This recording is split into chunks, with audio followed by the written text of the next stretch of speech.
কই গেলে? দেখো দিদা এসেছেন। আমি তো চিনতেই পারিনি দিদাকে একদম। বেঁচে থাকো মা, বেঁচে থাকো। কতদিন পর আসে। কষ্ট হয়নি তো আমাকে? খুব আরামে এসেছি। আমি তো চিন্তায়। না, কোনো কষ্ট হয়নি। আহ, কতদিন পর যে তোমাদের দেখলাম। সেই রিনাকে দেখেছি তোমার কোলে 2 বছরেরটি, তখন দেশ ছেড়ে গিয়েছি। আর এখন সেই রিনারই একটা কোলে নেবার সময় এসেছে। দিদা খুব ভালো হবে না কিন্তু। ঠিক আছে ঠিক আছে, আর বলবো না। তাহলে তোর আব্বু কই? এই আব্বু কই? তোর আব্বুকে ডেকে নিয়ে আয়। কোথায়? তো বোধহয় স্টাডি রুমে কার সাথে গল্পে মেতে আছে। হবে আবার কার সাথে? নিশ্চয়ই কোনো ফিল্ম ডিরেক্টরের সঙ্গে। আমি যাই ডেকে নিয়ে আসি ফিল্ম আব্বুকে। ডিরেক্টর? ও কি ফিল্ম করছে নাকি? না মানে এই আব্বু আব্বু কে ও রিনা? কিছু ভাবছিলে মনে হচ্ছে। কি ভাবছিলে? না রে, এমনি এমনি। বুঝেছি। ওই ফিল্ম ডিরেক্টর মতলুব আলী নিশ্চয়ই তোমার মাথার মধ্যে আবার সিনেমার পোকা ঢুকিয়েছে। কথাটা এমন করে বললি যেন মনে হচ্ছে কোনো অন্যায় করে ফেলেছে। ন্যায় অন্যায় তুমি ভালো বোঝো আব্বু, কিন্তু আমার কি মনে হয় জানো, তোমার ওই সব সিনেমার গল্প টল্প এখন একদম লেখা উচিত না। হেসো না আব্বু, হাসির কথা না। ইউনিভার্সিটিতে ভাইস চ্যান্সেলর হিসেবে 3 জনের মধ্যে তোমার নাম প্রপোজ হয়েছে। দেখ, পেশা হিসেবে অধ্যাপনা প্রফেশনটা এটা শ্রদ্ধার যোগ্য, কিন্তু আমি মনে করি যে চৌর্যবৃত্তি ছাড়া আর সব প্রফেশনে শ্রদ্ধার যোগ্য। এবং আমার এই অধ্যাপনার সাথে চিত্রনাট্যের কোনো বিরোধ নেই। না থাক, তা না থাক আব্বু। বাংলাদেশে ফিল্ম মেকিং এর যা ছিরি, তাতে তুমি যতই ভালো কিছু চিন্তা ভাবনা করো না কেন, শিব গড়তে বাঁদর তোমার হবেই। দেখ, যাদের সৎসাহসের অভাব আছে তারাও সব ছল চাতুরির আশ্রয় নেয়। তুই যেন কি বলতে এসেছিলি? এই যা বলতে এসেছিলাম একদম ভুলে গেছি। সেই যে দিদা এসেছেন, তোমার জন্য একদম অস্থির, অনেকক্ষণ ধরে খুঁজছেন ড্রয়িং রুমে। দিদা? কোন দিদা রে? আরে বাবা, সেই যে লন্ডনে দিদা। মাসুদা খালা? হ্যাঁ। কখন এলেন? সে অনেকক্ষণ কথা বলছেন ওখানে। তো আগে বলবি তো, তোর মা কোথায়? একদম তোমার জন্য অস্থির, আম্মু কথা বলছেন ওখানে। চলো আরে অন্যায় হয়ে গেছে। দেখ তো, এই 18 বছর পর এসেছেন আমাকে দেখা করতে, অথচ তুই কথাটা আমাকে এখন বলিসনি। জানিস ভুলে গেছি তো। আমার এই মাসুদা খালা আমাকে কিরকম ভালোবাসতেন ছোটবেলায়। মা মারা যাওয়ার পর আমাকে কখনো মায়ের অভাব বুঝতে দেননি, জানিস? আব্বু, তারপরে বুঝি তোমার মায়ের অভাব আর কেউ বুঝতে দিয়েছে? আমার এই পাগলি মেয়েটা আমাকে কোনোদিনই সেটা বুঝতে দেয়নি, বলো তো? চলো শিগগিরই চলো, তোমার লন্ডনী খালা অস্থির। চল যাই, আমি খাবার তৈরি করতে যাই। এই যে আপনার বোন এসে গেছে। থাক বাবা, এত বড় ছেলেকে পায়ে হাত দিয়ে সালাম করতে হয় না। বস। তা হ্যারি কিনু, তোর যদি কি গোফে পাক ধরে গেছে? খালা, এটা হলো আমার সুখ আর সম্মানের সাইনবোর্ড। তুমি একদিন পর দেশে এসে কিরকম লাগছে বলো? খুব ভালো লাগছে রে। 18 বছরে কত কিছু ঘটে গেছে, কত পরিবর্তন, কিন্তু নিজের দেশ, নিজের মানুষজন দেখে কি যে ভালো লাগছে। আচ্ছা খালা, একটা কথা বলি। বল। খালুজান তো এখন বেঁচে নেই। আপনার একটা মাত্র মেয়ে রোজি, তারও তো বিয়ে শাদী হয়ে সে অনেকদিন ধরে নাকি আমেরিকাতে আছে। আপনি এখন লন্ডনে পাট চুকিয়ে দিয়ে দেশে ফিরে এলেই তো পারেন। তোর খালুর ইন্তেকালের পর সেই রকমই তো ভেবেছিলাম। তারপর দোনামোনা করতে করতে দেশে আর আসা হলো না। আমার ওই স্কুলের ছেলে মেয়েদের মায়া, বাড়িঘর, তাছাড়া তোর খালুর কবর, এসব রেখে আর দেশে আসতে মন চাইলো না। তো হঠাৎ একেবারে ছেড়ে দিয়ে চলে এলে যে? এলাম, তোদের দেখতে মন চাইলো তাই। তাছাড়া এবার একজন সঙ্গী পেয়ে গেলাম। সঙ্গী? হ্যাঁ, ওই রাজীব। রাজীব? হ্যাঁ, তোদের ওই যে ইউনিভার্সিটির লেকচারার রাজীব। ও আচ্ছা, ওই পাবলিক অ্যাডমিনিস্ট্রেশনের ওই 3 মাসের একটা ভিজিটিং ট্যুরে গিয়েছিল লন্ডনে। তো তোমার সাথে পরিচয় হলো কি করে? হ্যাঁ, রিনার একটা চিঠি নিয়ে আমার কাছে গিয়েছিল। তারপর তো আমার বাসাতেই ছিল। রিনার চিঠি নিয়ে? কই, রিনা তো আমাকে কিছু বলেনি। মেয়ের সব কথাই কি বাবা মাকে খুলে বলতে হবে? কিছু কিছু বুঝে নিতে হয়। খালা, তোমাকে কিন্তু আমি যেতে দিচ্ছি না। এসে যখন পড়েছো আমার এখানে কদিন থাকতে হবে তোমাকে। না রে, তা হয় না। আমার নিজের কুল, শ্বশুর কুল সবার সঙ্গে যদি দেখা সাক্ষাৎ না করি তাহলে দুর্নামে আর কান পাতা যাবে না। হয়েছে হয়েছে, আপনার সব দুর্নাম আমরা মাথা পেতে নেব, কিন্তু আপনি আপনার নাতনিকে তো চেনেন না, ও আপনাকে সহজে ছাড়লে তো। কই রে রিনা, আয় রিনা।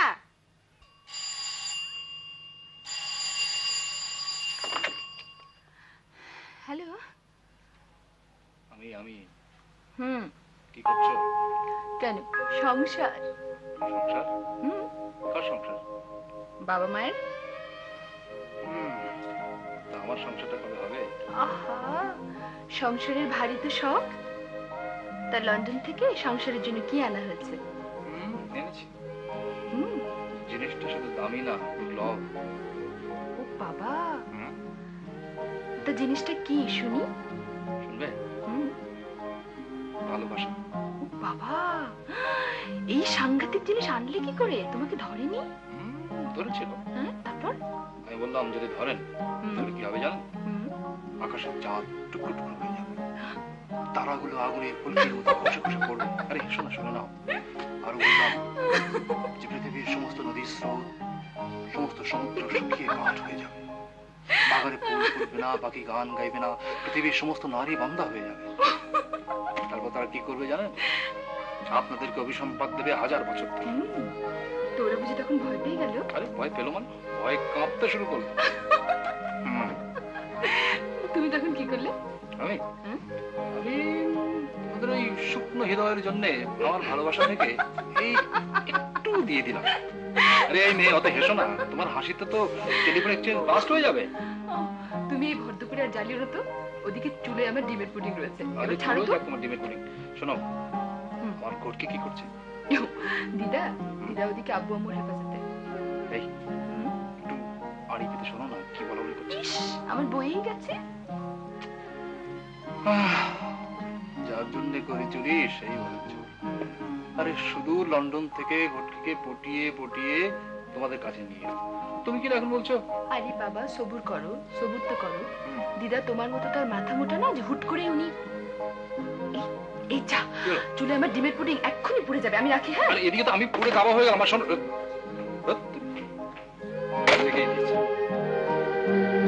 ওমা, তাই নাকি?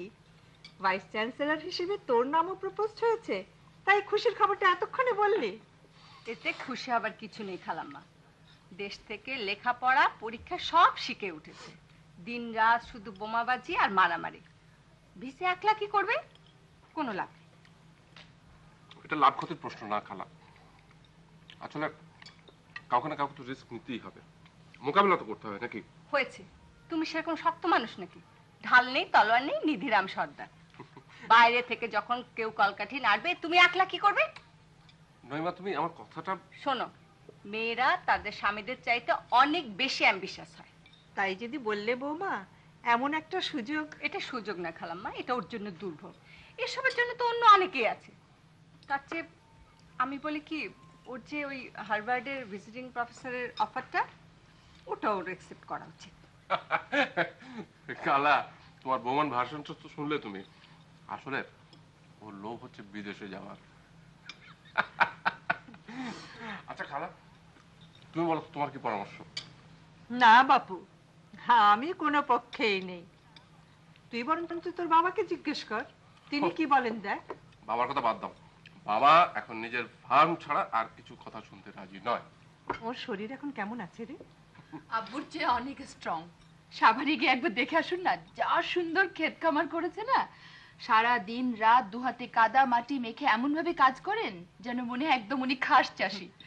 দেখে কে বলবে যে এই লোকে একদিন ডিস্ট্রিক্ট জাজ ছিলেন?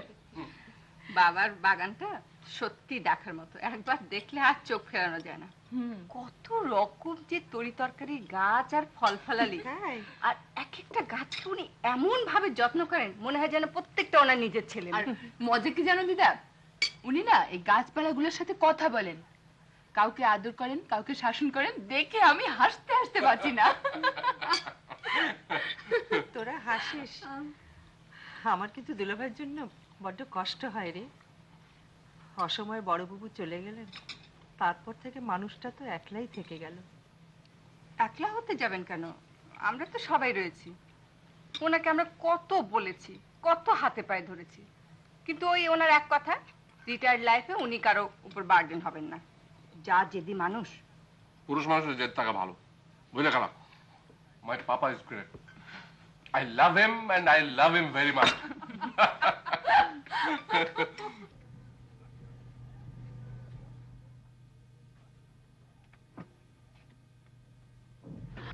তুমি কেন, ভয় পেয়েছো? বই সরাতে গিয়ে আচমকা একটা মানুষের মুখ দেখলে কেমন লাগে বলো তো? আচ্ছা, আমার মুখটা বুঝি ভূতের মতো না? বলেছি ঠিক আছে, বিয়ে যদি না হয় তাহলে আমি আত্মহত্যা করবো। বইয়ের ভূত হয়ে তোমার ঘর মটকাবো।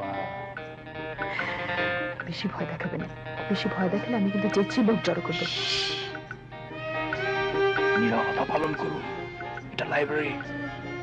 তুমি এখন যাবি, তোমার বকবকানির জ্বালায় কবির স্যারের টিউটোরিয়ালে নির্ঘাত ফেল করবে এবার। ঠিক আছে, তুমি আর ক্লাসের কথা বলতে পারো। দেখো শুধু পাস না, এবারে ফার্স্ট ক্লাস ফার্স্ট। আমার পাশে দাঁড়াতে হবে তো। যাও যাও, ভারী আমার বিদ্যা নিশ্চয়। আমার আব্বুর মতো বিদ্যা আছে ঘটে। পাউলিনেরও না তো, যাও কেটে পড়ো। ঠিক আছে, আমার একটা ক্লাস রয়েছে, এটা ছেড়ে দিলাম, বুঝলে? শোনো, বিকেলে দিদার সাথে দেখা করতে তোমাদের বাসা যাবো। ঠিক ঠিক?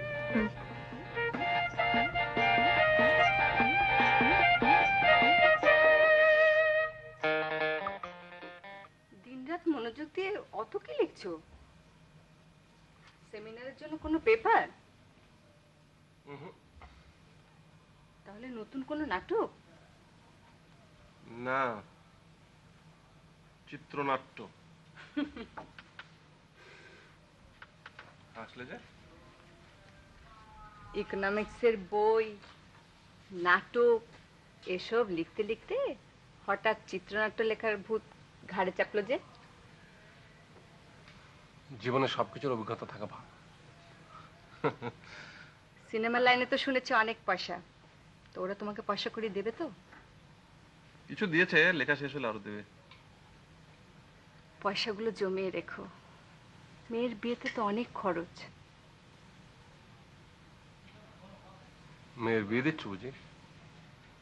রাজীব আজ বিকেলে খালামার সাথে দেখা করতে এসেছিল। দেখলাম তুমি কোত্থেকে দেখলে? জানালায় দাঁড়িয়ে ভাগানের রিনার সাথে কথা বলছিল। রাজীব ছেলেটা বেশ, খালাম্মারও তো দেখলাম বেশ পছন্দ ওকে। আর তোমার? দেখো, আমি ওর মা, ওর মন আমি খুব বুঝতে পারি। লেখাপড়ায়, আচার ব্যবহারে রাজীবকে আমার বেশ লাগে। তোমার কি মনে হয়? দেখো, রিনা সুখী হোক সেটা আমিও চাই, কিন্তু আমাকে একটু ভেবে দেখতে দাও। মেয়েকে সুখী দেখতে চাইলে এর মধ্যে ভাবা ভাবির কি আছে? আছে, অনেক কিছু ভাববার আছে। আমি জানি রাজীবকে দেখে তুমি মুগ্ধ, রিনাও মুগ্ধ, এবং আমি স্বীকার করি যে রাজীব মুগ্ধ হওয়ার মতো একটা ছেলে। রাজীব যদি কোনো মোহন বৃক্ষ হয়, তাহলে আমার মনে হয় সে বৃক্ষের শেকড়কে আমি চিনি। কি বলতে চাইছো তুমি? সবকিছু জানার পর তুমি যদি রাজি হও, তোমার মেয়ে যদি রাজি হয়, তাহলে জেনে রাখো আমারও পুরো মত থাকবে। রাজু, রাজু। হ্যাঁ, কি বাবা? আমি বাজারে যাচ্ছি, আর কি আনবো, মাছ না গোস্ত? আচ্ছা বাবা, তুমি আমাকে বলো তো, তুমি রোজ রোজ কেন এত কষ্ট করে বাজারে যাও? আবু মিয়া তো রয়েছে। আহা, আবু মিয়া বাজার থেকে কি পচা ধসা আনবে না, তার কি কোনো ঠিক আছে? পচাতে যাও। বাজান, তুই তো গুঁড়ো মাছ খেতে ভালোবাসিস, তোর জন্য গুঁড়ো মাছ আর মুরগি নিয়ে আসি। ঠিক আছে, আমার গরু মাছ মুরগি আমি নিয়ে আসবো, তুমি টাকা দাও। দাও। তুই বস তো, তুই কেন? আমি যাবো, তুমি দাও না টাকা দাও। তুই বস না, তুই বস না। কেন? আচ্ছা, আমি বাজারে গেলে কি হয় ক দেখি, আমার তো একটা সময় কাটাতে হবে। হ্যাঁ, আমি বাসায় বসে বসে কি করবো ক? তুই বস। আবার কি রাইলো দেখি। কেমন আছো রশিদ আলী? আসসালামু আলাইকুম। ওয়ালাইকুম। আপনি ভাইজান আসেন আসেন আসেন আসেন। রাজু ডাক্তার আছেন, দেখ দেখ দেখ। আসেন ভাইজান আসেন আসেন। আপনি এই সময়? আরে তুমি তো আমাদের ঘরের ছেলে, তোমার বাসায় আসবো তার জন্য সময় অসময়ের কোনো দরকার আছে? না তা নয়, মানে কোনোদিন তো আসেননি আগে, তাই। আরে ওইসব ফজুল কথা বাদ দিয়ে দিই ভাইজান, আপনি বসেন বসেন। এদিক দিয়ে যাচ্ছিলাম, ভাবলাম দেখাটা একটু করে যাই, এত কাছাকাছি থাকি অথচ দেখা সাক্ষাৎ তো হয় না। আপনি আপন মনে করে আছেন ভাইজান, আমি খুব খুশি হয়েছি। বসেন ভাইজান। তোমাদের ঘরটা তো খুব সুন্দর, হ্যাঁ সাজিয়েছো বেশ সুন্দর করে, কোনো ফার্নিচারের বাহুল্য নেই। গরিবের তুমি ঘরে একজন যখন ভাগ্যবান পিতা। গরিবের ঘরে যখন আছেন ভাইজান, একটু চা নাস্তা খান। হ্যাঁ না, না, ওই না। আবু আবু এই যে রশিদ আলী। ভাইজান জানে চা নাস্তা নিয়ে আয় দেখি। রশিদ আলী, এখন নাস্তা টাস্তা দরকার নেই, আমি এসেছি তোমার সাথে একটু দুদণ্ড কথাবার্তা বলবো বলে। হ্যাঁ, রাজীব বোধহয় খুব অবাক হয়ে যাচ্ছে যে তোমার বাবার সাথে আমি এভাবে কথা বলছি। আসলে আমাদের পরিচয় কিন্তু অনেক দিনের, তাই না রশিদ আলী? জি তা তো বটে, আমি তো আপনাকে রাতের মধ্যে মানুষ ভাইজান। আমার বাবা কিন্তু তোমাকে খুব পছন্দ করতেন। তুমি জানো কোন সালে আমাদের বাড়িতে ছিলে? অত সন্তানিক তখন মনে নেই তো, ওই সেবার আপনার আব্বাজানের সঙ্গে যখন আপনাদের বাড়িতে এলাম, আসি শুনলাম আপনি নাকি আইএ পাস দিয়েছেন, ফার্স্ট হয়েছেন। সেই উপলক্ষ করে বাড়িতে খুব বসসভা কানা জানা হলো। ঠিক বলেছো, ঠিক বলেছো। তখন থেকে কিন্তু আমি তোমার রান্নার একজন ভক্ত। জানো রাজীব, তোমার এই বাবার হাতের সাংঘাতিক গুণ। যেমন সুন্দর রান্না করতে পারে, তেমনি সুন্দর ফুল ফোটাতে পারতো বাগানে। আমি তো তখন থেকে তোমার ওই রান্না এবং ফুল দুটোই ভুলতে পারি না। আর সেই জন্য আমি করেছিলাম কি জানো, আমাদের হলের হেড কুকের চাকরিটা দিয়েছিলাম তোমার বাবাকে, কিন্তু তোমার বাবা আমার সাথে পছন্দ করলেন। উনি বললেন যে না, আমি বাগানের ফুল ফোটাতে বেশি ভালোবাসি, ওটাই আমার বেশি শখ। তাই না রশিদ আলী? ভাইজান আমি সবসময় এই একটা কথা চিন্তা করে দেখেছি, এই কথা হলো গিয়ে আমার মতে রান্না বান্না হইলো পেটের জন্য, আর ওই ফুল হলো মনের জন্য। তুমি একেবারে ঠিক কথা বলেছো, এবং সেই জন্যই তোমার অনুনয়টা রক্ষা করার জন্য আমি তোমাকে ওই মালিক চাকরিটা দিয়েছিলাম, তাই না রশিদ আলী? আপনার দয়া না হলে। আরে না না, দয়া টয়া কিছু নাই। আসলে আমি তোমাকে সাংঘাতিক ভালোবাসতাম, তোমার রান্না আমার ভালো লাগতো, তোমার বাগানে ফুল ফোটানো ভালো লাগতো, সেই থেকে তোমাকে আমি ভালোবাসতাম। আসলে তোমাকে দিয়ে কিন্তু আমার সাংঘাতিক গর্ব। তুমি শুধু বাগানে ফুল ফুটিয়ে ক্ষান্ত হওনি, তোমার নিজের ছেলে রাজীবকে তুমি ফুলের মতো করে ফুটিয়েছিল। আল্লাহর রহমতে আমি এখন খুব সুখী ভাইজান, খুব সুখী। আমি কিন্তু তোমাকে আরো সুখী দিতে চাই। বুঝলে রাজীব, তোমার বাবা একজন পরিশ্রমী এবং সংগ্রামী শিল্পী, তোমার জন্য অনেক কষ্ট করেছে, সুতরাং তুমি তাকে কোনোদিন দুঃখ দেবে না, অবহেলা করবে না। আমার একটা সেমিনার আছে, আমার সময় হয়ে গেছে, আমি আজকে চলে যাবেন ভাইজান? একটু কিছুই তো অনুভূতি দিতে। আরে না না, আবার একদিন হবে, তুমি তোমার দেখা সাক্ষাৎ দেখো। কেমন? আসবেন, আপনি আসবেন না? হ্যাঁ নিশ্চয়ই আসবেন ভাই, তুমি এসো। রাজীব আসি।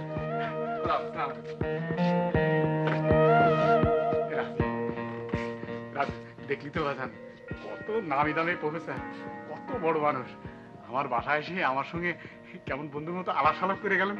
হ্যাঁ আসলে কি জানিস, ওগুলো হলো দয়ার শরীর, মনের মধ্যে না অহংকার বলতেই নেই। ভুল বাবা, ভুল। ওই লোকটার দেহ মনে একটা বিষ বৃক্ষ। কি করে? ওই লোকটা একটাই তো। কি বলছিস?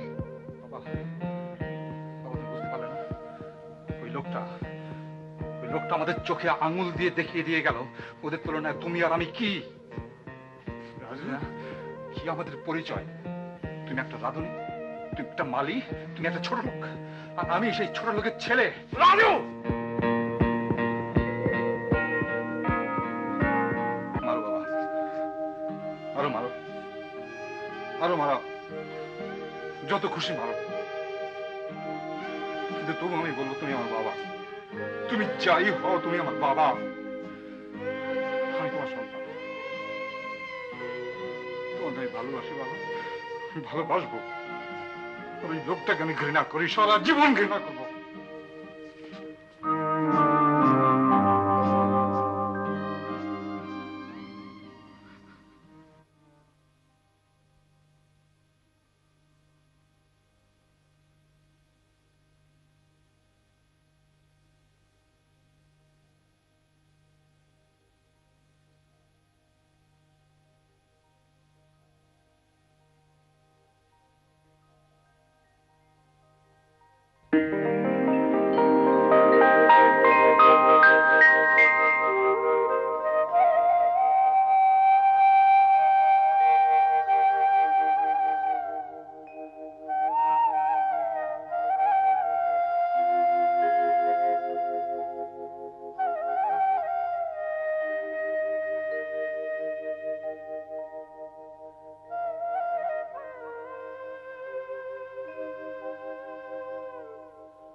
watching Channel S. You are watching Channel S.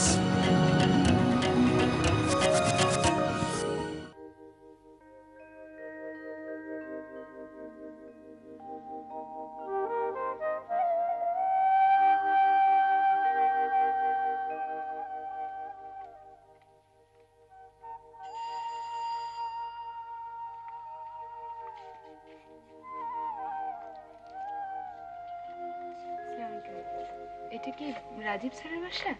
জি। আপনি? আমি ওর ছাত্রী। উনি কি আছেন?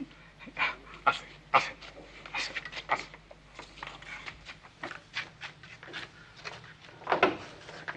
আপনি এখানে বসেন, আমি ওরে ডেকে দিচ্ছি। হ্যাঁ, বসেন বসেন। রাজু, রাজু, এদিকে আয়, ওই দেখ তোর সঙ্গে কে দেখা করতে এসেছে।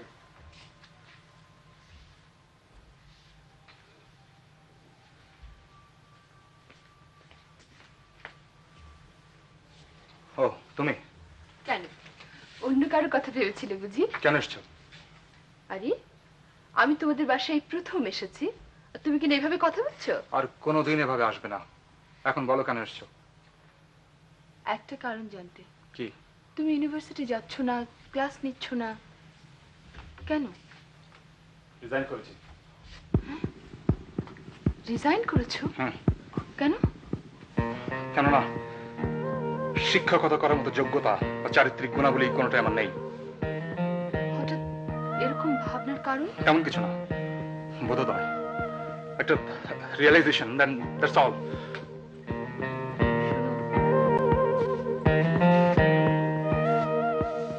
তুমি কি আমার কাছ থেকে নিজেকে লুকোতে চাইছো রাজীব? না, আমি আমার সৎ উচ্চাকাঙ্ক্ষার কাছ থেকে মুক্তি চাইছি। কেন কেন? রিনা, কোনো প্রশ্ন করো না, তুমি যাও প্লিজ। আমার প্রশ্নের জবাব না নিয়ে আমি যাব না। আচ্ছা ঠিক আছে। বাবা, বাবা, বাবা এদিকে একটু আসবে। বাবা, এ হচ্ছে রিনা, হুমায়ুন স্যারের মেয়ে। ওকে আমি ভালোবাসতাম, আমি বিয়ে করতে চেয়েছিলাম। রিনা, ইনি হচ্ছেন আমার বাবা রশিদ আলী। তোমার বাবা আমার বাবাকে খুব ভালো করে চেনেন যেমন জানেন। সেদিন তোমার বাবা আমাদের বাসায় এসেছিলেন, অনেক গল্প গুজব করে গেছে। তোমাকে বলেছেন কিনা জানি না, কিন্তু আমি তোমাকে বলছি, আমার এই বাবা তোমাদের বাসায় এককালে কাজের লোক ছিল, ফলের বাগানের মালি ছিল। হ্যাঁ হ্যাঁ, তুমি আমার কাছ থেকে শুনে নাও। তুমি হুমায়ুন স্যারের মেয়ে, কত উঁচু তোমাদের বংশ। তোমার বাবা একটা মস্ত বড় প্রফেসর। তুমি কি পারবে, তুমি পারবে আমার এই বাবাকে, তোমাদের বাসার কাজের লোককে, ফলের মালিককে বাবা বলে ডাকতে? বলো পারবে? পারবে কিনা তোমার বাবাকে জিজ্ঞেস করে নিও। Now please leave us in peace. এসো বাবা। রাজু,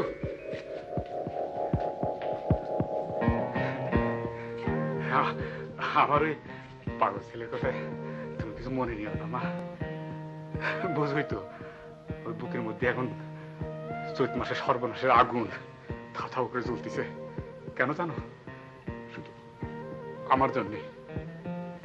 মা গো, আমি ওর বাপ, অথচ এই পরিচয়ে ওর জীবন ও সুখ সবকিছু বরবাদ হয়ে যাবে। আমি আমি বাপ হয়ে কেমন করে সহ্য করবো কতিবার? আমার যদি উপায় থাকতো আমি এই মুখ বলতে পারো মা, আমি আমার এই মুখ কোন লুকো, কোন পাতালে, কোন অন্ধকার বলতে পারো মা, বলতে পারো।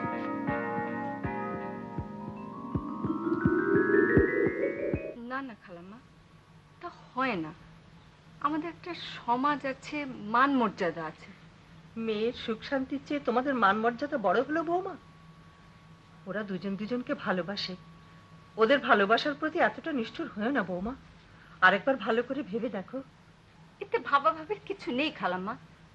রাজীব যত ভালো ছেলে হোক না কেন, ওর বংশ পরিচয় জানার পর ওর সাথে তো আমাদের আত্মীয়তা হতে পারে না। বৌমা, মানুষকে তার বংশ দিয়ে বিচার করো না। মানুষের পরিচয় তার মনুষ্যত্বে, তার জ্ঞানে, তার আচরণে। খালা, তোমার কথাটা ঠিক, কিন্তু কুল, বংশ, রক্ত এগুলোকে তো আমরা একবারে উড়িয়ে দিতে পারি না। আমরা গাছে আমরাই হয়, আম হয় না। হ্যাঁ, শুনেছি দিল্লিতে মোগল আমলের রাজা বাদশাদের বংশধরেরা এখনো আছে। তারা তাদের পুরনো গৌরব হারিয়ে অতি সামান্য জীবনযাপন করছে। মানুষের চাইতে বংশই যদি বড় হয় বৌমা, দেবে তাদের কারো সাথে তোমার মেয়ের বিয়ে? খালাম্মা, আপনি বিদেশে থাকেন, সেখানে জাতকুলের বালায় নাও থাকতে পারে। একটা ভিনদেশী জাতকুল না দেখে একটা ছেলের সঙ্গে আপনি আপনার মেয়ের বিয়ে দিতেও পারেন, কিন্তু এটা আমাদের বাংলাদেশ, এখানে আমরা যা খুশি তাই করতে পারি না। বৌমা, পারলে পারলে তুমি এভাবে খোঁটা দিয়ে কথা বলতে? নাইমা, নাইমা প্লিজ দেখো, খালা মুরব্বী মানুষ, খালার সাথে এভাবে কথা বলাটা তোমার ঠিক না। আর খালা, খালা প্লিজ তুমি কিছু মনে করো না। আমি জানি যে তুমি আমাদের মেয়ে রিনাকে নিজের মেয়ের মতো ভালোবাসো, তোমার সেন্টিমেন্ট আমি বুঝতে পারছি, কিন্তু আমাদের অবস্থাটা তুমি একটু বোঝবার চেষ্টা করো। আমি অবশ্য নইমার মতো অতটা কট্টর নই, কিন্তু কিন্তু ব্যাপারটা হলো যে রাজীবের বাবা যদি আমাদের পরিচিত কেউ না হতো তাহলে তো কোনো সমস্যাই ছিল না। যে ছেলের বাবা একসময় আমাদের ঘরের চাকর ছিল, তাই না? রাজীবের তো তবু একটা পরিচয় আছে, তার বাবার নাম রশিদ আলী। অন্যের বাসায় চাকরের কাজ করত, রান্না করত, নিজের ছেলেকে মানুষ করার জন্য পরিশ্রম করে অন্যের বাগানে ফুল ফোটাতো। কিন্তু তোমাদের কি আছে? আমাদের কি আছে মানে? আমার বাবা সৈয়দ শাহাবুদ্দিন পাকিস্তান আমলের একজন সিএসপি অফিসার ছিলেন। তোমার কথা হচ্ছে না বৌমা, বলছি হিমুর কথা। কে সে, কি তার পরিচয়? কি বলছো খালা? হিয়ালি করে কথা বলবে না, হিয়ালি করে কথা বলে আমি একদম পছন্দ করি না। আপনার বোনপু কি আপনার অজানা? আমার শ্বশুর জাহাঙ্গীর খান চৌধুরী এখনো বর্তমান। জাহাঙ্গীর খান হিমুর বাবা নন। হ্যাঁ, জাহাঙ্গীর খান হিমুর বাবা নন, আর জমিলা বুবু হিমুর মা নন। ও খালা, খালা, আপনি আমার একটা কথার উপর এভাবে প্রতিশোধ নিলেন। আমি দুঃখিত বৌমা, তোমরা জাত কুলের অভিমানে এত অন্ধ হয়ে গেছো যে হঠাৎ অপ্রিয় সত্য কথাটা মুখ থেকে বেরিয়ে গেল।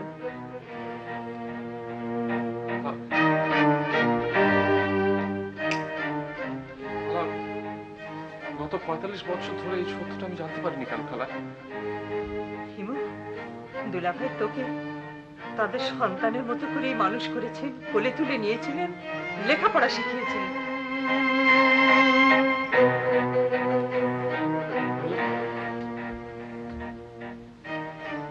আর কে আমার বাবা, কে আমার মা? আমি জানি না। খালা, খালা তুমি দয়া করো, সত্যি বলো কে আমার বাবা, কে আমার মা? প্রশ্নের জবাব দিতে পারতেন জমিলা বাবু। তিনি আজ সব কিছুর ঊর্ধ্বে, আর হয়তো দিতে পারেন তোর বাবা। যদি নিজেকে খুঁচিয়ে খুঁচিয়ে রক্তাক্ত করতে চাস, তাহলে তাকে জিজ্ঞেস করতে পারিস।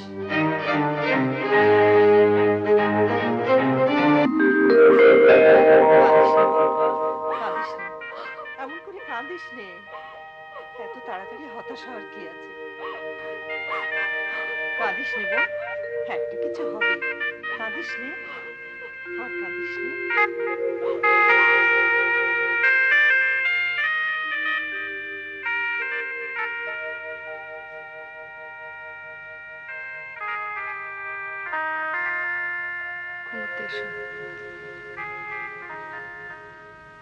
আমাকে একটু একা থাকতে দাও।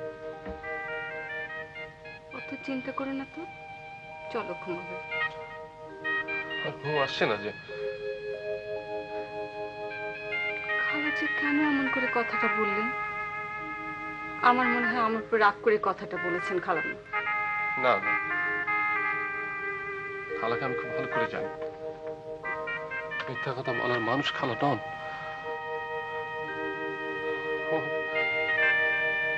আমার কোনো পরিচয় নেই।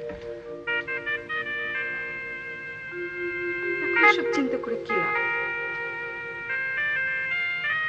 আমার পরিচয় হতে জানতে হবে। না,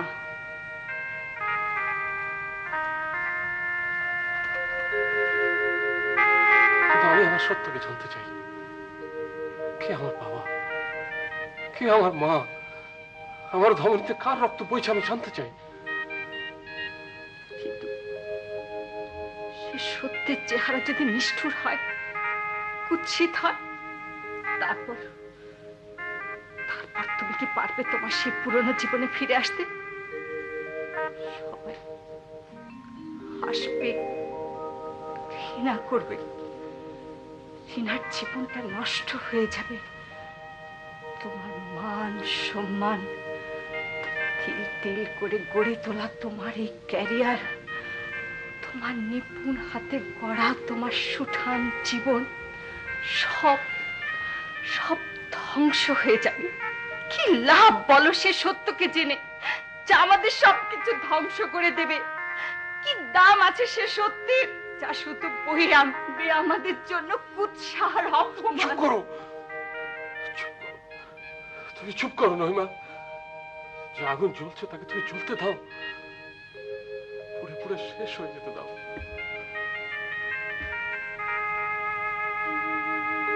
তোমার মনের শান্তির জন্য আমাদের সবাইকে পুড়িয়ে মারবে? আমি শুধু আমার জন্মদাতা বাবা মাকে একটা প্রশ্নই করতে চাই,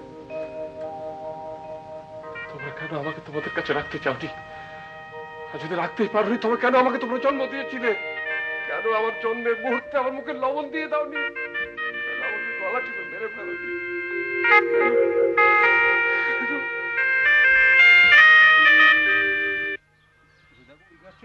মরে যাওয়া হচ্ছে, ওটা দেখো তো। ঠিক আছে, হ্যাঁ ঠিক আছে, ঠিক আছে। আচ্ছা। আর ভার হয়ে গেছে, হ্যাঁ ভারী হয়ে গেছে, ভারী হয়ে গেছে না? জি। তবে হবেই। আচ্ছা বাবা, কে? ও তুমি কখন এলে? এই তো একটু আগে। নইমা, রিনা ওরা এসেছে? না, আমি একাই এসেছি। এ সময় হঠাৎ একা? তোমাকে দেখতে। আমাকে দেখতে? তা কেমন দেখছো? ভালো আছি। আর তোমার এই সবজি বাগানের ছেলে মেয়েরা? দে আর ফাইন, দেখছো না? দে আর হেলদি, কেমন হাসি খুশি তাদের চেহারা। হ্যাঁ, এই যে লোক একটু ডাউন। ওদের দেখে আমার হিংসা হচ্ছে বাবা। কেন? তোমার আদরের সাথে সাথে বেদ খেয়ে লেখাপড়া শিখে আমাদের মানুষ হতে হয়েছে, কিন্তু ওদের বেলায় তা হয়নি বাবা। বাবা, বাবা, মানুষের সংসার তো একটা সাজানো বাগান। সেখানে যদি ভাইরাসের আক্রমণ হয়, সেখানে যদি ধ্বংসের মড়ক লাগে। হিমু, তোমার কি হয়েছে? কি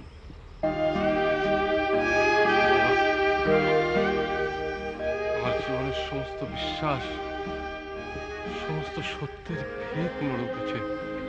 আমি এতদিন পরে জানতে পারলাম যে আমি তোমার সাজানো বাগানের একটা পরগাছা।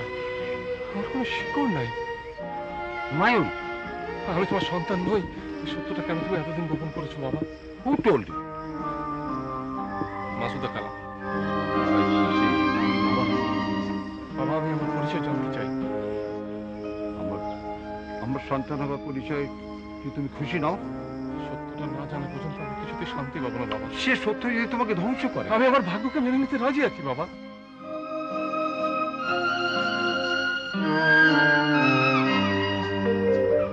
বাবা,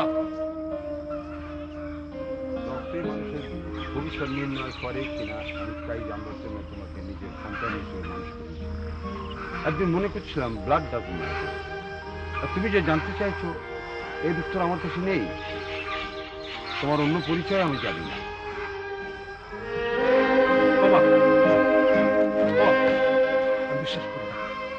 কথায় প্রমাণ করছে তুই আমার কাছে কিছু লুকোবার চেষ্টা করছো। তোমার মা নিজে থেকে আমাকে কিছু বলেনি, আমিও তাকে কিছু জিজ্ঞাসা করিনি তোমার জন্ম ইতিহাস। আমি ক্ষমা করো। বাবা, বাবা তুমি আমাকে অন্ধকারে ফেলে রেখে যেতে পারো না, কিছু একটা বলে যাও। তোমার মা একটা মারাত্মক রোড অ্যাক্সিডেন্টে আহত হয়েছে, তখন সে প্রেগনেন্ট। অপারেশন টেবিলে বাচ্চাটা হয় স্টিল ওয়ার্ক। জীবন মৃত্যু টানাটানিতে অপারেশন টেবিলে তাকে হারাঠায় সন্তান ধারণ ক্ষমতা। তোমার মা ভালো হলো ঠিকই, কিন্তু শোকে দুঃখে উনি তখন প্রায় পাগল। সে অবস্থায় ছুটে গেছিল যশোরে বাপের বাড়ি নবীগঞ্জে তার পীর মামার কাছে। সেখান থেকে কয়েকদিন পর এক ঝড়ের রাতে ফিরে এসেছিল এক শিশুকে বুকে করে। সেই শিশুকে আমার হাতে তুলে দিয়ে বলেছিল যে আমাদের হারানো সন্তানকে ফিরে পেয়েছি। কে তার বাবা, কে তার মা, এই প্রশ্নটাকে করনি কেন বাবা? আমি তোমার মাকে ভালোবাসি, তাকে বিশ্বাস করি। একজন বিচারক তো কখনো কোনো প্রমাণ ছাড়া কোনো সত্যকে গ্রহণ করতে পারে না বাবা। তুমি কেমন করে এই ভুল করলে? একজন বিচারক সে আইনের যন্ত্রণা, সে রক্তমাংসের মানুষ। তাই স্বামী হয়ে, পিতা হয়ে হৃদয়বৃত্তির আবেগ নিয়ে তাকে আঁকড়ে ধরেছে, কোনো মিথ্যে কেন।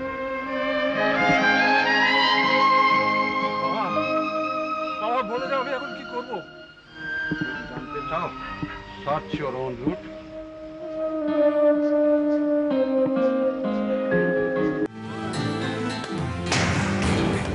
You're watching Channel.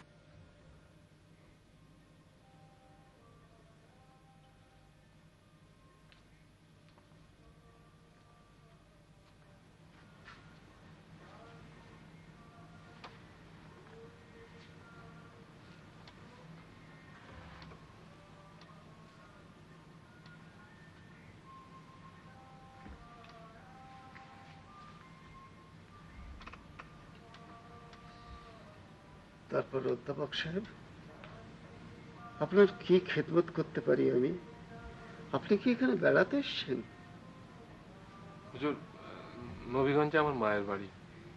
তাই? তা আপনার মায়ের পরিচয়? সৈয়দা জামিলা বেগম, জ্ঞাতি সূত্রে তিনি আপনার ভাগ্নি ছিলেন। জামিলা বেগম, হ্যাঁ, কিন্তু তিনি তো বহুত আগে ইন্তেকাল করেছেন।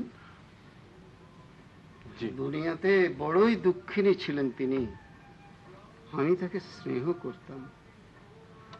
আপনার আব্বা কেমন আছেন? জি, তিনি সুস্থ আছেন। আহ, বড় নেকবান মানুষ। তাকে আমার জন্য দোয়া করতে বলবেন। হুজুর, আমার মনটা বড়ই চঞ্চল। তাই বুঝি? আপনার মতো মানুষ জীবনে প্রথম এই গন্ডগ্রাম নবীগঞ্জে এসেছেন। তা আমি কি করতে পারি অধ্যাপক সাহেব? হুজুর, সারা জীবন ধরে যাদের বাবা মা বলে জেনেছি তারা আমার রক্তের কেউ নয়। হ্যাঁ, এ খবর আপনি কোথায় শুনলেন? আমার ছোট খালা মাসুদা বেগমের কাছে।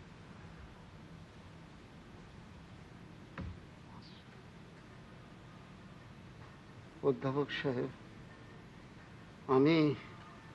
আমি অসুস্থ। আপনি এখন আসুন। হুজুর, হুজুর, আমি আমার রক্তের পরিচয় জানতে চাই। রক্তের চাইতেও হৃদয় অনেক বড় অধ্যাপক সাহেব। আর সন্তান পরিচয়, হৃদয় দিয়ে যারা আপনাকে মানুষ করেছেন তাদের কথা ভাবুন, তাদের শুকরগুজারি করুন। যারা আমার আসল মা বাবা, তাদের কাছে আমার কিছু প্রশ্ন আছে, তাদের কাছে আমার খুঁজে বের করতেই হবে হুজুর। আল্লাহ আলেমুল গায়েব, তিনি সব জানেন, সব বোঝেন। তাঁর সাহায্য চান। আমার মা এই নবীগঞ্জ গ্রাম থেকে আমাকে নিয়ে গিয়েছিলেন। আপনার তো সে কথাটা অজানা থাকার কথা নয় হুজুর। আমি শুধু এটুকু জানতে চাই যে তারা বেঁচে আছেন কিনা। জামিলা বেটিকে আমি জবান দিয়েছিলাম। 45 বছর আগের ঘটনা মনে করে আমি আমার জবান খেলাফ করতে চাই না। আপনি চারিদিকে খোঁজ খবর করে দেখুন, আল্লাহর মর্জি হলে তিনি নিশ্চয়ই আপনাকে সাহায্য করবেন।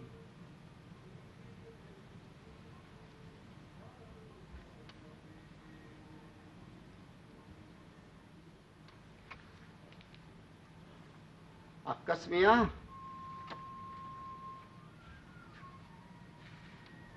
হুজুর, এই অধ্যাপক সাহেব নবীগঞ্জে যতদিন থাকবেন তার খাওয়া থাকার যেন ভালো ইন্তজাম হয়।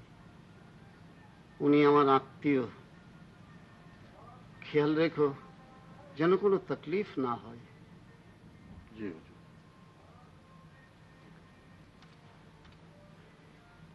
আল্লাহ আপনাকে সাহায্য করবে।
মানুষের আনতে ঘোরাফেরা করতেছে কি জন্য?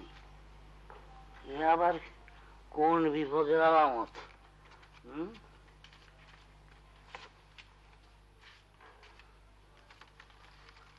ওই ভালোবাসি বেটা, কি চাই? কি চাই? আমি হাঁটতে হাঁটতে এদিকে চলে এসেছি, একটু পানি খাবো। পানি খাবা?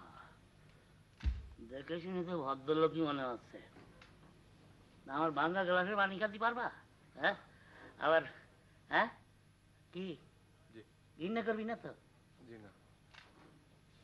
রাউল কারো খারাপ যাই কি করতে পারি।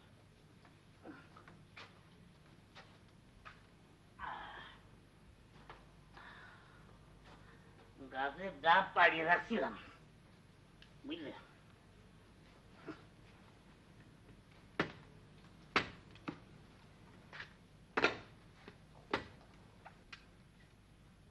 আপনি শুধু শুধুই কষ্ট করলেন, আমি এমনি পানি খেতে চেয়েছিলাম। কেন এটা পানি না? তোমার কপাল ভালো, খাও। ভাঙ্গা গ্লাসে দিলাম না, এই আল্লাহর দেওয়া গ্লাসে খাও।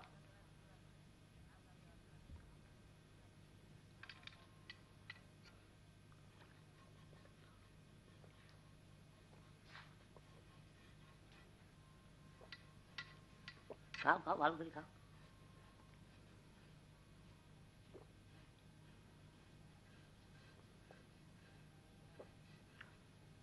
তুমি দেই হও বাবু, পানি পিয়াসা মিটে থাকলি এবার কেটে পড়ো, বুঝলে?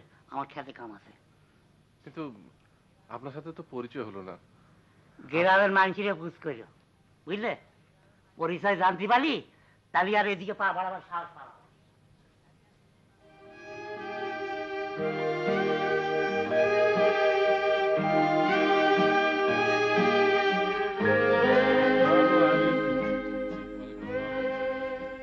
জিজ্ঞাসা আসছিলেন, আপনার কোনো তকলিফ হতেছে না কিন্তু? জি না, আমি ভালো যাচ্ছি। তা বেশ, তা আজ কনে কনে ঘুরলেন হুজুর? এই একটু এদিক ওদিক ঘুরলাম আর কি। আচ্ছা, এই যে বাগিচার পিছনে যে ঝুপড়িটা, ওখানে কে থাকে? সর্বনাশ, আপনি হনে গেছিলেন নাকি? হ্যাঁ, কেন? বুড়ো দাঁড়িয়ে জাপতে আসেনি আপনার কুপতি? আচ্ছা, বুড়োটা কে? ওর নাম হলো যে আরমান গাজী। জীবন মেয়াদ খেটে ও তার ওই পুরনো ভিটে নাস্তানা বেড়েছে। যাবজ্জীবন মেয়াদ কেটেছিল? হ্যাঁ, খুনে ডাকাত, মেয়াদ খাটবে না তো কি করবে? ওর যে কেন ফাঁসি হয়নি বুঝছেন, তাই আমি ভাবতেছি। খুনে ডাকাত? হ্যাঁ, ওই পীর হুজুর দয়া করেন বলেই তো এই গ্রামে থাকতে পারতিছে, তা নাহলে কিটা করে জায়গা দেয়, ঘর তুলতে দেয়। তার মানে এই গ্রামে কারোর সাথে মেলামেশা নেই? না, এই গ্রামে পীর হুজুর ছাড়া কেউ ওরে দেখতে পারে না। তো আপনি বিদেশি মানুষ, ওই বুড়ো ত্রিসীমানায় আর যাবেন না। যাকে বেলা হয়ে গেল, আমার আবার হাটে যেতে হবে। তো চলি, দোয়া খের। আসসালামু আলাইকুম। ওয়ালাইকুম আসসালাম। আল্লাহ খাইর।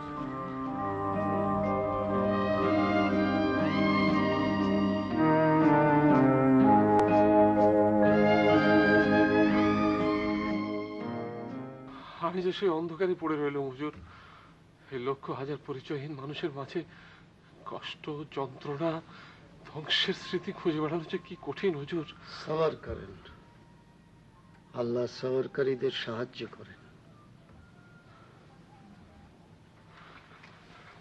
হুজুর, আমাকে দয়া করুন হুজুর, দয়া।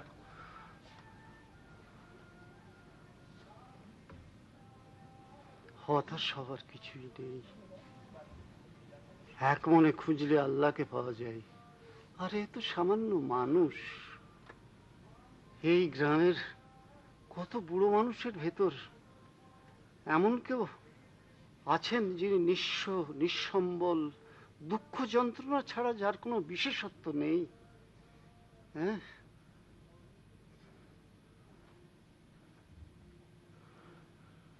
আপনি আল্লাহর কাছে সাহায্য চান, আমি দোয়া করব।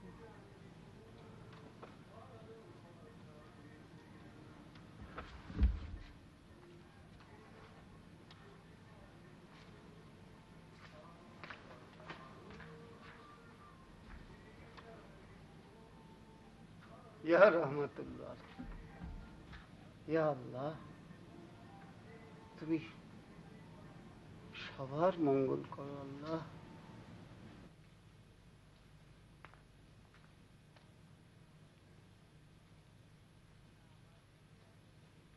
তুমি আবার এই যে আনে? জি, আমি এসেছি। কি জন্যে? আপনি তো বলেছিলেন যে আপনার নাম পরিচয় জানার পর আপনার ত্রিসীমানায় আসতে আমি সাহস করব না। তাই সাহস দেখাতে আইছো? না, তা ঠিক নয়। আর তাছাড়া আপনার কথাটাও তো ঠিক নয়।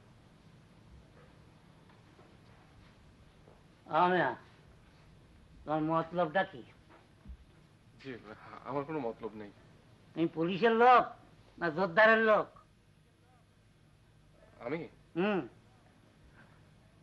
আমি পীরের লোক।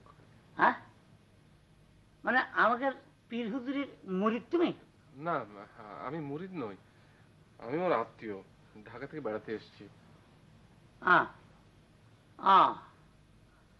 তাহলে তো তোমার আর তুমি বলা যাবে না, আপনি ক্ষতি হবে। না না, আপনার যা ইচ্ছা আপনি তাই বলবেন, কোনো অসুবিধা নেই।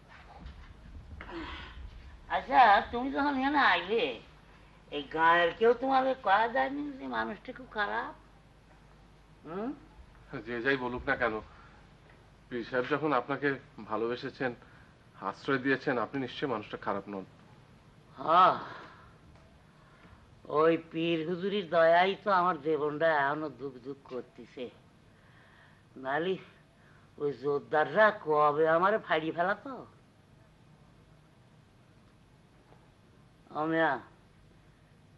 আমি সমাজের সঙ্গে চলি উঠি বসি না, আমি কারো ধার ধারি না, তো আক্কা করি না।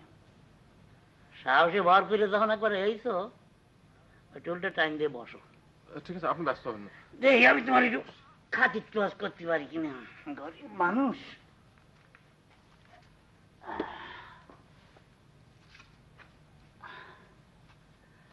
হ্যাঁ, গাছের শসা শসা ছোলা লাগবে কি জানি, তুই মানুষ না, চিবয়ে খাও না।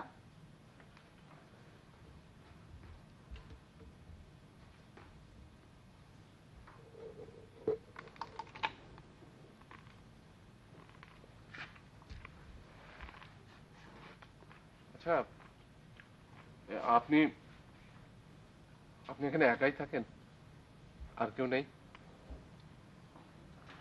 মানে আপনার বউ, ছেলে মেয়ে, নাতি নাতনি? না না না, তিরিকুলি আমার কেউ নেই, কেউ নেই। আচ্ছা, আমি এই নবীগঞ্জে যে কদিন আছি, আমি যদি প্রত্যেকদিন এসে আপনার সঙ্গে গল্প সল্প করি, আপনি কি রাগ করবেন? কি লাভ? আমার মতো একটা মুখ্য সূক্ষ্ম মানুষের সাথে বসে তুমি শিক্ষিত মানুষ কি গপ্প করবা? মন যদি চায় তাহলে আসতে পারো, কিন্তু আজকে যাও, আজকে আমার শরীরটাও ভালো না, মনটাও খারাপ। ঠিক আছে।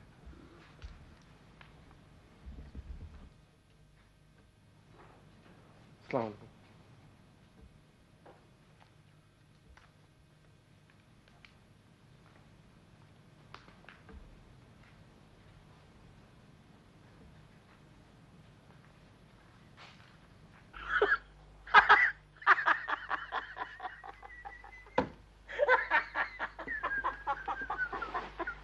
ভালোবাসা, ভালোবাসা, যে ভালোবাসার মধ্যে দোজখের আগুন নেই, আছে শুধু বেহেশতের আলো, যে আলোয় চাঁদ উঠে, ফুল ফোটে, বৃষ্টি হয়, বাতাস বয়।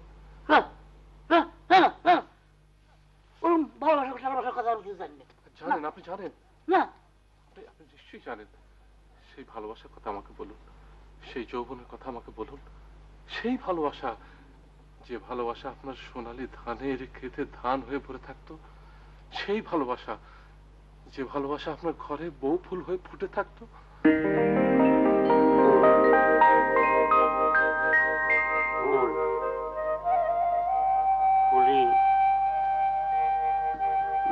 বউ? আপনার বউর নাম বুঝি ফুলি? কতকাল কতকাল সে নাম আমি মনে করতে পারিনি, ক্ষতি পাবো না।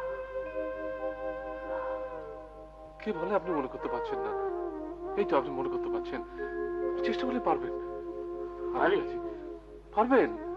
আপনি বলুন, আপনার যৌবনের কথা, আপনার ভালোবাসার কথা আমাকে বলুন, বলুন। কোথায় কোথায় সেই খাদের কথা যখন তুলিছ, তাহলে তোমার কথার জবাব আমি দেব। জৈবন কাজ, গতর খাইতে চাষবাস করে খাই, ঘরে মনের মতো সুন্দরী বউ ফুলিয়ে তোমার মতো না, তোমার সাথে ভালো রঙ, আর আমার সঙ্গে আমার রঙ চাষাবাস হলে কি হয়, হ্যাঁ পড়ে গেছে। আর সুখীর দিন তো তত্তরায় চলে যায়। ফুলি দেখতে না দেখতে পোয়াতি আলো, তখন বোধ করি 8 মাসের। 8 মাস। হ্যাঁ না, মানে একটু আগেতে কইতে, মানে তুমি তো বলবো না, ওই জমি জমা নিয়ে জোরদারদের সাথে আমাকে, মানে চাষাবাসের চিরকে এলে বিবাদ, বুঝলে? ওই আমাকে সামনাসামনি আমাকে সঙ্গে না পাইয়ে উঠতে পারলে কি করে জানো, ওই মিথ্যে মামলা জড়িয়ে যায়, পুলিশ হয়ে যায়, না রাত্রি এসে ধান কেটে নিয়ে যায়। এই আমি যে বছরের কথা করছি, সে বছর আল্লাহ থেকে দান হয়েছিল 6 রকমের, বুঝলে?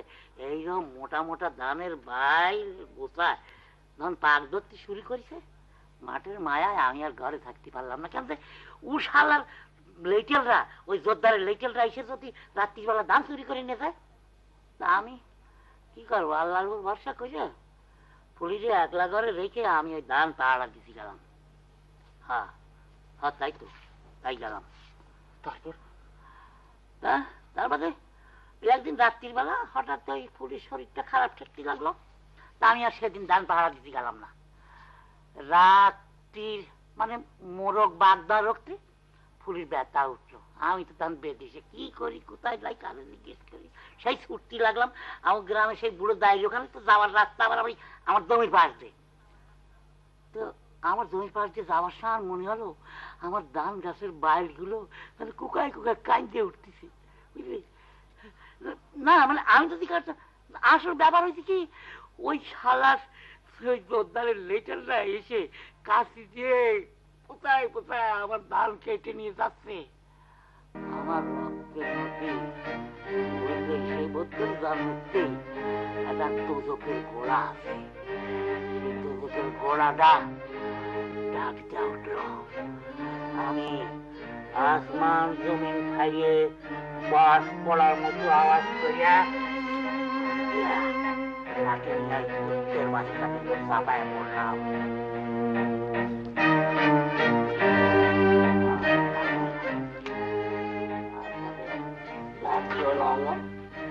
যখন ঘরে ফিরে আলাম তখন লাল হয়ে সূর্য উঠে উঠে করতেছে।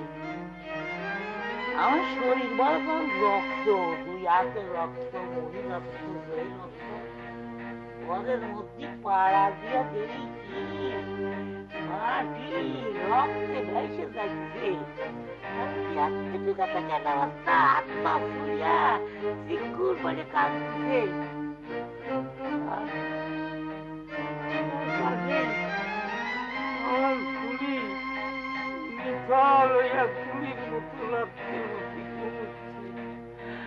আর মনে হলো আমার নেই মা, নেই কিছু নেই। আমি বুক পাইটা কাঁদতে চালাম।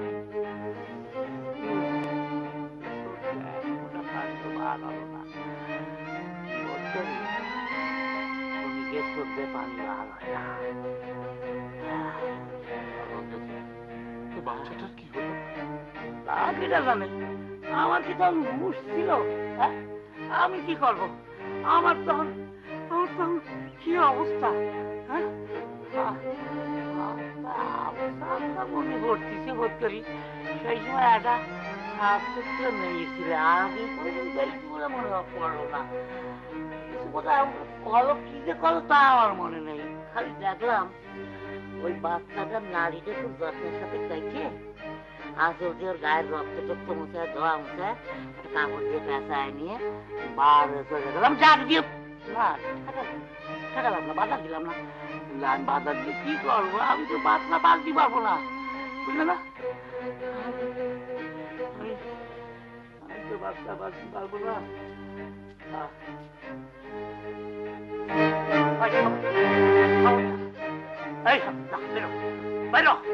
এই বাড়ির দিকে আর কোনদিন পা দিস যাও, তুই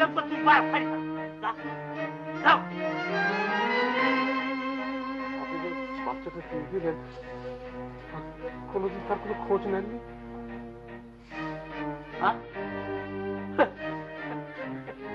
আমি তাকে আগ্রহ করব। আমার জীবনের 12 আলাই কাটলো জেলখানার মধ্যে। আমি আমার পরিবারকে আগ্রহ করে নেব। আছে গেছে আমি কি করবো? আর কথা না,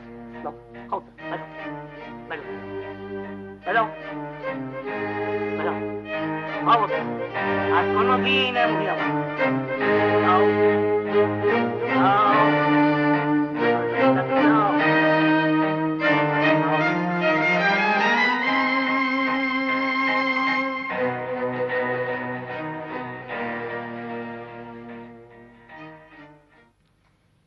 যে শেকড় আমি খুঁজে বেড়াচ্ছি, এই কি সেই শেকড়? বৃদ্ধ আরমান গাজী তাহলে আমার জন্মদাতা, আমার পিতা। তার স্বীকারোক্তিতেই তো আমার জন্ম, আমার ইতিহাস, আমার পরিচয়। তাহলে কেন আমি তাকে বাবা বলে ডাকলাম না? কেন তাকে জড়িয়ে ধরলাম না? আমি তো তাকে দিতে পারি শান্তির আশ্রয়, তার বুকের জ্বালা মেটাতে পারি, কিন্তু আমার পরিচয় আমার জানা হয়ে গেছে। কিন্তু এই পরিচয় আমি কি করব? আরমান গাজী, আমি তোমাকে অরণ্য থেকে শেকড় শুদ্ধ উপড়ে নিয়ে আবার রোপণ করব আমার নগর গৃহে, আমার সাজানো বাগানে। কিন্তু তাতে কি তুমি শান্তি পাবে? নইমা, রিনা, ওরা শান্তি পাবে নাকি এই ভালো যে আমি আমার পরিচয় জানলাম, আমার যন্ত্রণায় শুধু আমি একাই পুড়লাম।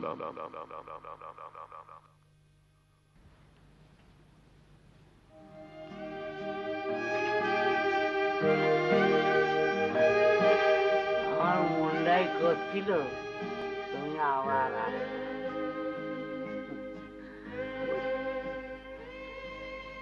এই খানিক আগে ওই গাছের তো তালের রস পাইয়ে আনলাম, দিই?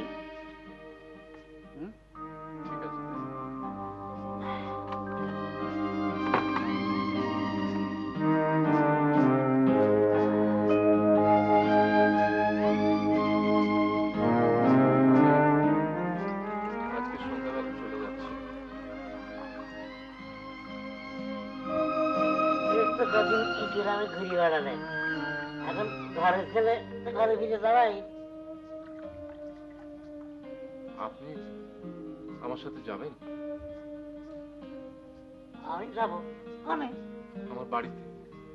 সেখানে আপনি থাকবেন, খাবেন, ঘুমোবেন, বেড়াবেন। আল্লাহ তোমার হাত দ্বারা করুক, যদি গায়ে আমার কোনো অসুবিধা নেই, আমার ঠিক হয়ে যাচ্ছে। কিন্তু আপনি তো এখানে একা, নিঃসঙ্গ। আমি একা কিছু নেই, হ্যাঁ? আমার সঙ্গে আল্লাহ আছে না? এই যে এতকাল জেলখানা কাটায় এলাম, আমার সঙ্গে কেটা ছিল? এই আল্লাহ না? শোনো, জীবনে যাকে কিছু নেই তাকে কোনো অভাবও নেই। নাও রসটু খাও, নাও নাও নাও নাও। আরে প্রথম দিন দেখেই তো আমি বুঝতে পেরেছিলাম তোমার দেখে। কি হলো? এই যে রসটা পড়ে গেল। কি বুঝতে পেরেছিলেন? আরে তোমার সঙ্গে আমার অনেক মিল আছে, বুঝলে? তুমি আমার মতো একটা খেপা মানুষ, তা একটা উপকার তুমি আমার করিস। এই যে গত কদিন ধরে আমার এনে আসা যাওয়া করলে না, আমি মনটার মধ্যে বড় শান্তি পেলাম। মনটার মধ্যে আমি খুব সুয়াস্তি পাচ্ছি, বুঝলি? মানুষের কাছে দুঃখের কথা ক্ষতি পারলি না মন খুলে, তাহলে মনটা শান্তি পাওয়া যায়। আমিও খুব শান্তি পেতাম আপনি যদি আমার সাথে ঢাকায় যেতেন। কি পাগলাম কথা! আরে এই যে আমার 14 পুরুষের ভিটে মাটি, হ্যাঁ? এইখানে আমার বাপ দাদার কবর, আমার বুড়ির কবর। আমি এই মাটি কামড় দিয়ে কত বছর ধরে পড়ে পড়ে দিন গুনতেছি তাদের সঙ্গে দেখা করবার। সন্তান সে যদি বেঁচে থাকে, জীবনে যদি প্রতিষ্ঠা পেয়ে থাকে,